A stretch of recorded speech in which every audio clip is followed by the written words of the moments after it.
ನಾವು ಗಾಡಿಲಿ petrol pipe ಬರುತ್ತಲ್ಲ ಅದನ್ನ ಈ ತರ ತೆಗಿತೀವಿ.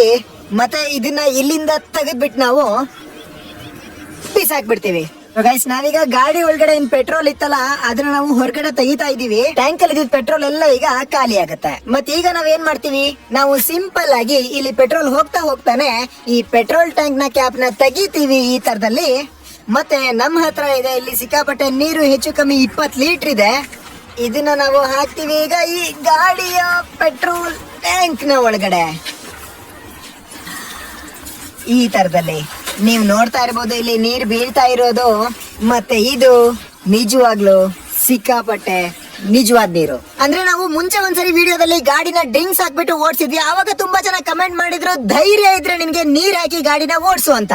ನೀವು ನೋಡ್ಬೋದು ಈಗ ನಾವು ಗಾಡಿಯ ಪೆಟ್ರೋಲ್ ಟ್ಯಾಂಕ್ ನ ಈಗ ನೀರಿಂದ ತುಂಬಿಸ್ತಾ ಇದೀವಿ. ಯಾಕಂದ್ರೆ ಇವತ್ತಿನ ವಿಡಿಯೋದಲ್ಲಿ ನಾವು ಗಾಡಿನ ಪೆಟ್ರೋಲ್ ಇಂದ ಅಲ್ಲ, ಅದ್ರ ಬದಲು ನೀರಿಂದ ಓಡಿಸ್ತೀವಿ. ಸೊ ಈಗ ಶುರು ಮಾಡೋಣ.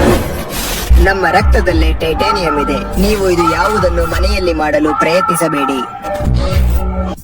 ಆಲ್ರೈಟ್ ಗೈಸ್, ನೀವು ನೋಡ್ಬೋದು ಇಲ್ಲಿ ನಾವು ಈ ಟ್ಯಾಂಕ್ ನ ಪೂರ್ತಿಯಾಗಿ ನೀರಿಂದ ತುಂಬಿಸ್ಬಿಟ್ಟಿದೀವಿ. ಇದು ಪೂರ್ತಿಯಾಗಿ ನೀರಿಂದಾನೇ ತುಂಬಿಟ್ಟಿದೆ ಈಗ. ಆದ್ರೆ ಗೈಸ್ ಏನಂದ್ರೆ ಈ ತರ ಗಾಡಿನ ನೀರಿಂದ ಓಡಿಸೋದಂತೂ ಇಂಪಾಸಿಬಲ್. ಇದಕ್ಕೆ ನಾವು ಏನಾದ್ರೂ ಸ್ವಲ್ಪ ಸೈಂಟಿಫಿಕ್ ಆಗಿ ಯೋಚನೆ ಮಾಡ್ಬೇಕು. ಇದಕ್ಕೋಸ್ಕರ ನಮ್ಗೆ ಬೇಕಾಗುತ್ತೆ ಒಂದು ಕುಕ್ಕರ್ ಮತ್ತೆ ಕ್ಯಾಲ್ಸಿಯಂ ಕಾರ್ಬೈಡ್. ಇದೇ ನೋಡಿ ಗೈಸ್, ಕ್ಯಾಲ್ಸಿಯಂ ಕಾರ್ಬೈಡ್. ಇದ್ರದ್ದು ವಿಶೇಷತೆ ಏನಂತಂದ್ರೆ, ನಾವೇನಾದ್ರೂ ಇದನ್ನ ನೀರೊಳಗಡೆ ಹಾಕಿದ್ರೆ ಇದ್ರಿಂದ ಒಂದು ಸಖತ್ತಾಗಿರೋ ಫ್ಲೇಮೇಬಲ್ ಗ್ಯಾಸ್ ಆಸಿಟಿಲ್ ಹೊರಗಡೆ ಬರುತ್ತೆ. ಮತ್ತೆ ನಾವು ಅದರಿಂದ ಗಾಡಿನ ಓಡಿಸ್ತೀವಿ. ಯಾಕಂದ್ರೆ ನಾರ್ಮಲಿ ನೀರಿಂದ ಓಡಿಸೋದು ನಿಮ್ಗೂ ಗೊತ್ತಿದೆ, ನಂಗೂ ಗೊತ್ತಿದೆ, ಅದಾಗೋದೇ ಇಲ್ಲ ಅಂತ. ಆದ್ರೆ ಈ ಐಡಿಯಾದಿಂದ ನಾವು ಈಗ ಗಾಡಿನ ಓಡಿಸಕ್ಕೆ ಟ್ರೈ ಮಾಡೋಣ. ನೀವು ನೋಡ್ಬೋದು ಈಗ ಇಲ್ಲಿ ಕ್ಯಾಲ್ಸಿಯಂ ಕಾರ್ಬೈಡ್ ನ ಪೀಸ್ ತಗೊಂಡಿದೀನಿ, ಅದನ್ನ ಹಾಕಿದ್ದೀನಿ ಇದ್ರ ಒಳಗಡೆ. ಮತ್ತೆ ಇದ್ರ ಜೊತೆಗೇನೆ ನಮ್ಗೆ ಬೇಕಾಗುತ್ತೆ ಒಂದು ಈ ತರದ ಪೈಪ್. ಇದು ನಿಮ್ಗೆ ಯಾವುದೇ ಮೆಡಿಕಲ್ ಸ್ಟೋರ್ ಅಲ್ಲಿ ಆರಾಮಾಗಿ ಸಿಕ್ಬಿಡುತ್ತೆ. ಇದನ್ನ ನಾವು ಸಿಂಪಲ್ ಆಗಿ ಕನೆಕ್ಟ್ ಮಾಡ್ತೀವಿ. ಮತ್ತೆ ಇದ್ರ ಮುಂದೆ ನಮ್ಮ ಹತ್ರ ಇದೆ, ಇಲ್ಲಿ ನೋಡಿ, ನೋಡ್ಬೋದು ನೀವು, ನಾವು ಒಂದು ಇಂಜೆಕ್ಷನ್ ನ ಇಟ್ಟಿದೀವಿ. ಈಗ ನಾವ್ ಏನ್ ಮಾಡ್ತೀವಿ, ನಾವ್ ಇದ್ರ ಒಳಗಡೆ ನೀರನ್ನ ಹಾಕ್ತಿವಿ.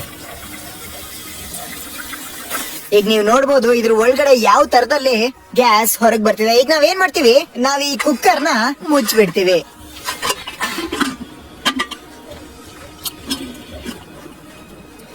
ಈಗ ಗ್ಯಾಸ್ ಇದೆಯಲ್ಲ ಅದು ಇಲ್ಲಿಂದ ಬರುತ್ತೆ.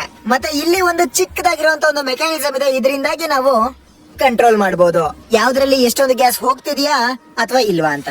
ಸೊ ಗೈಸ್, ನಾವೀಗ ಈ ನಾಜಲ್ ನ ಓಪನ್ ಮಾಡಿ ಮತ್ತೆ ಇಲ್ಲಿ ತುದಿಲಿ ಬೆಂಕಿ ಹಚ್ಚಿದ್ರೆ ನೀವು ನೋಡ್ಬೋದು ಇವಾಗ ಯಾವ ರೀತಿ ಇಲ್ಲಿ ಫ್ಲೇಮೇಬಲ್ ಗ್ಯಾಸ್ ಬರುತ್ತೆ ಅಂತ. ನೋಡಿ,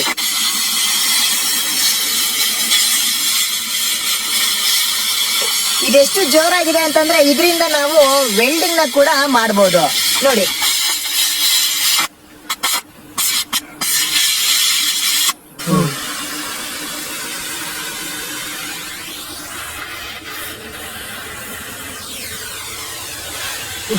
ಈಗ ನಾವ್ ಏನ್ ಮಾಡ್ತೀವಿ, ಇದನ್ನ ಸಿಂಪಲ್ ಆಗಿ ಎತ್ಕೊಂಡು ಹೋಗಿ, ನೀವು ನೋಡ್ಬೋದು ಇಲ್ಲಿ ಬೈಕ್ ನ ಏರ್ ಇನ್ಲೆಟ್ ಔಟ್ಲೆಟ್ ಪೈಪ್ ಇದೆ.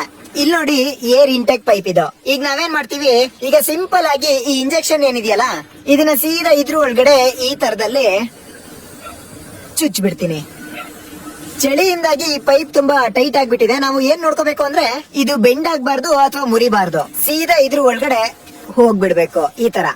ಈಗ ನಾವೇನ್ ಮಾಡ್ತೀವಿ, ನಮ್ಮ ಹತ್ರ ಇಲ್ಲೊಂದು ಕಂಟ್ರೋಲರ್ ಇದೆ, ಇದನ್ನ ನಾವು ಆನ್ ಮಾಡ್ತೀವಿ. ಆಲ್ರೈಟ್ ಗೈಸ್, ಈಗ ಇದ್ರ ಸೆಟಪ್ ಏನಿದೆ ಅದು ಪೂರ್ತಿ ಆಗಿದೆ. ಸೊ ಈಗ ಏನ್ ಮಾಡ್ತೀವಿ, ಗಾಡಿನ ಸ್ಟಾರ್ಟ್ ಮಾಡಿ ನೋಡ್ತೀವಿ, ಸ್ಟಾರ್ಟ್ ಆಗುತ್ತೋ ಇಲ್ವಾ ಅಂತ. ನೋಡ್ಬೋದು ಇಲ್ಲಿ ಪೆಟ್ರೋಲ್ ನ ಟ್ಯಾಂಕ್ ಇದೆಯಲ್ಲ ಅದು ಪೂರ್ತಿಯಾಗಿ ನೀರಿಂದ ತುಂಬೋಗ್ಬಿಟ್ಟಿದೆ. ಸರಿ ಬನ್ನಿ ಈಗ ಗಾಡಿನ ಸ್ಟಾರ್ಟ್ ಮಾಡೋಣ. ಗಾಡಿ ನಿಜವಾಗ್ಲೂ ಇದರಿಂದ ಸ್ಟಾರ್ಟ್ ಆಗುತ್ತಾ ಅಥವಾ ಇಲ್ವಾ ಅಂತ. ಇದನ್ನ ಈಗ ಮುಚ್ಚೋಣ. ಗೈಸ್, ಇದೇನ್ ಅವಶ್ಯಕತೆ ಇಲ್ಲ. ಇದನ್ನ ಏನಕ್ ಮಾಡಿದ್ವಿ ಅಂತಂದ್ರೆ ನಿಮ್ಗೆ ನಂಬಿಕೆ ಬರ್ಸಕ್ಕೋಸ್ಕರ. ಯಾವುದೇ ಫೇಕ್ ವಿಡಿಯೋ ಮಾಡಲ್ಲ. ಆದ್ರೂ ಸುಮಾರು ಜನ ಹೇಳ್ಬಿಡ್ತಾರೆ ಆಮೇಲೆ ಪೆಟ್ರೋಲ್ ಟ್ಯಾಂಕ್ ಒಳಗಡೆ ಪೆಟ್ರೋಲ್ ಇತ್ತು ಅಂತ. ಸರಿ